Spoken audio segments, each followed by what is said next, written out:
I find in D&D it's important to have all of the rules you are going to be playing with laid out from the very beginning, so no one ever feels surprised or cheated when a rule comes up.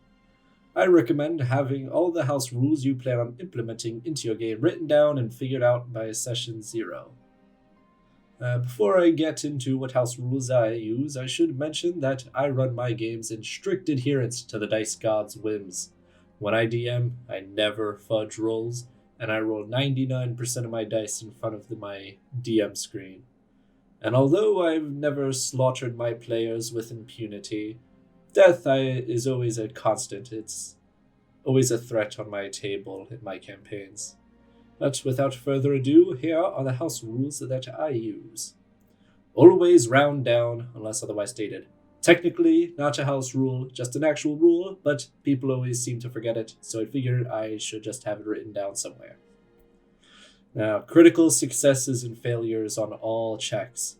This is an extremely divisive topic in the 5e community. Rules as written, nat 1s and 20s, only have an effect on death saves and attack rolls. Personally, I find that many of my most memorable D&D moments have come from awfully timed nat 1s or having a nat 1 at just the perfect time, especially outside of combat. It's a D&D experience that I value greatly, and I think just getting that nick of the time perfectly executed nat 20 is the moment that has captured and hooked many people into D&D. If you're using this rule, you can still let people make checks to try stuff they cannot possibly succeed at, because even if they do everything perfectly, it just may not be enough to complete the task that they're trying to do. It's important that everyone knows that even with this rule, a nat 20 nor a nat 1 necessarily mean that you will automatically succeed or fail because of your nat 20 or nat 1. This can get a little bit iffy when dealing with opposed checks, but they tend to be capable of just complete and utter nonsense disparities. I don't think it really matters. Technically, just a random commoner has a better than 50% chance of successfully grappling, a legendary pit fiend just because of the way that contested checks work. Anyways, on to flanking. I'm a big fan of having a rule that reflects how much positioning matters in a combat situation. The DMG recommends that if you use flanking, that it provides advantage. I'm not a particularly big fan of just giving an advantage, even though I know it's the most simple way. I dislike that it prevents pack tactics monsters from getting bonuses from flanking, and it adds just a dash more crunch into 5e, which I think 5e can use a little bit more of. Besides, I put my fair share of hours into the D&D miniature battle game and gotten quite used to getting a +2 for flanking. Should be noted that I play with a grid, and that this rule would be worded a little bit differently for hexes, and flanking is just not even really possible if you play theater of the mind. Shooting into melee. Obviously, if you're shooting a dude, and one of your friends is in between you and the dude, there should be a chance that you might hit your friend by accident. I found the DMG's rules kind of confusing, but I'm using effectively the same rules, just in a rewritten fashion to be more comprehensible to the layman. Not sure if this is actually more simple to figure out, but whatever. Diagonals. This, I think, many people may be a regular rule that you go 5 then 10 then 5 then 10 feet when you move across diagonals, but technically it is a variant rule, but probably should just be a core rule. Pythagoras or whatever. Alright, climbing onto a bigger creature. Every player who has ever played Shadow of the Colossus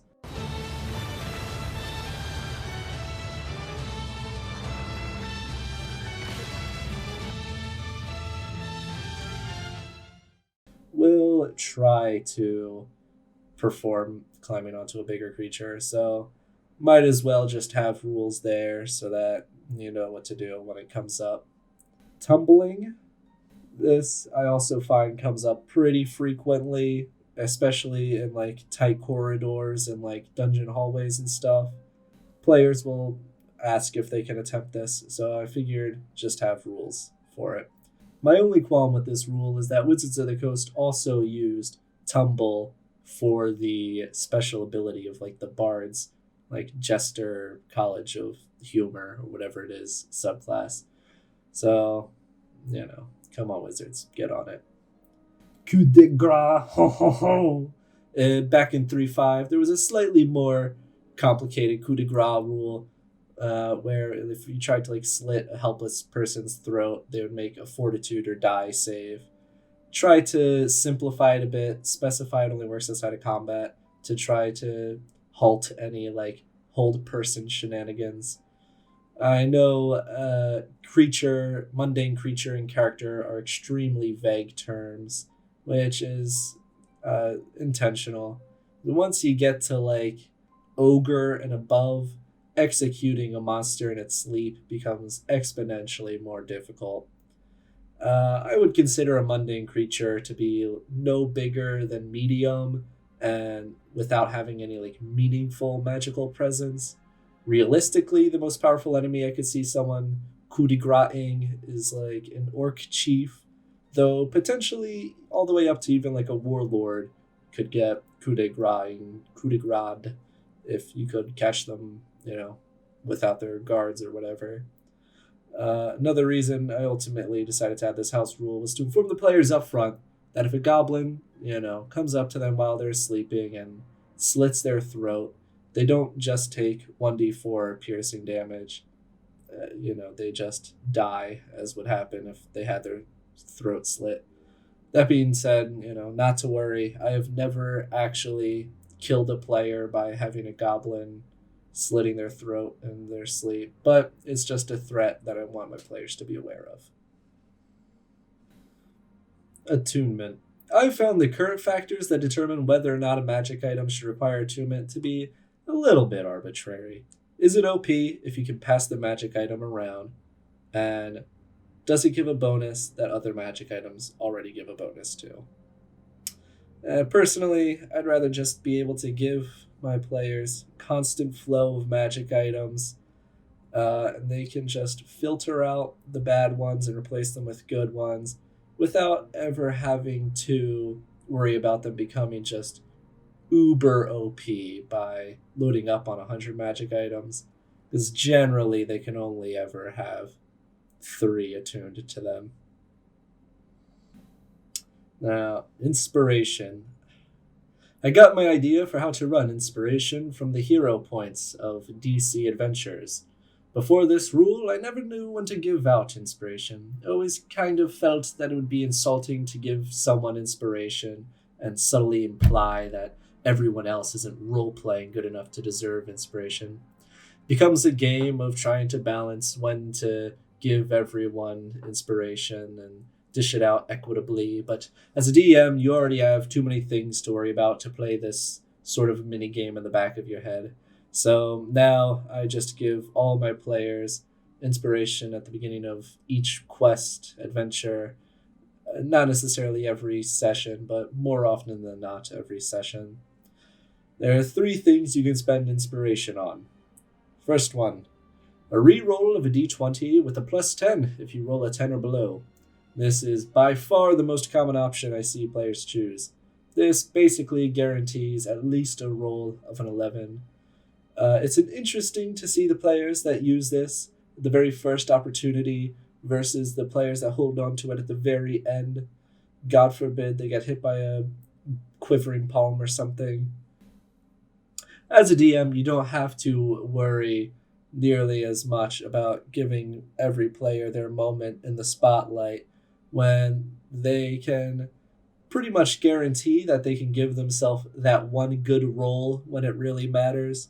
Obviously, this doesn't just completely replace the need to focus on players and give them a moment, but takes a little bit of the work out of your hands. Option 2, you can edit a scene.